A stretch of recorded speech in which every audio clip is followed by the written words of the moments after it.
إلا الله لا إله رمضان کی آمد ہے، استقبال رمضان کے حوالے سے آپ کا کیا خیال ہے؟ سب سے پہلے تو میری دعا ہے آپ کے لیے، ہم سب کے لیے، اللہ تعالیٰ ہمیں رمضان تک پہنچا دے آمین۔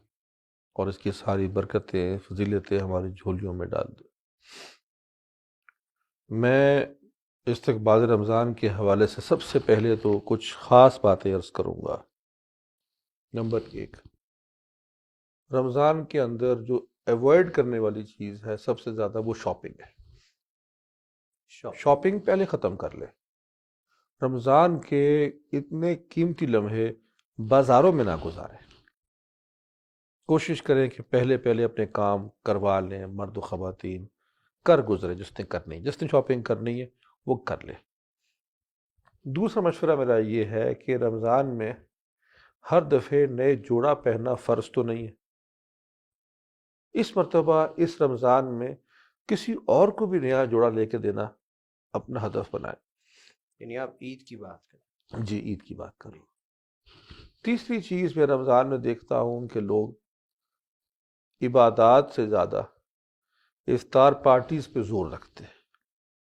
افطار پارٹیز اچھی بات ہے، اپنوں سے ملنا، اپنوں کے جانا، اپنوں کو بلانا، لیکن خدا اس کو سوشلائز کرنے کا مہینہ نہ بنا دیجیے۔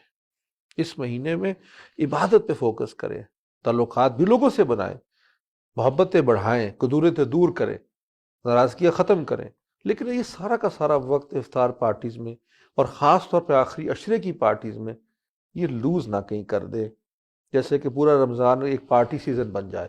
اس کو ایوائڈ کریں۔ پھر رمضان فزیکل اور اسپرچولی دونوں کی ڈیٹاکس کرنے کا مہینہ ہے، گندگی نکالنے کا مہینہ ہے۔ جسمانی طور پہ اپنا خیال رکھیں، سادی اور ایسی خوراک کھائیں جو کہ آپ کو توانائی دے، نہ کہ ادھر ادھر کی چیزیں ایوائڈ کریں۔ ایک اچھا ایٹنگ، کھانے پینے کا شیڈول بنائیں رمضان میں، جس میں کہ انہیلدی جو چیزیں صحت کے لیے مضر ہیں ان کو ایوائڈ کریں۔ اور آخری بات، رمضان اس لیے آیا ہے، روزے اس لیے آئے ہیں کہ قرآن نے کہا لعلکم تتقون، کہ ہم متقی بن جائیں۔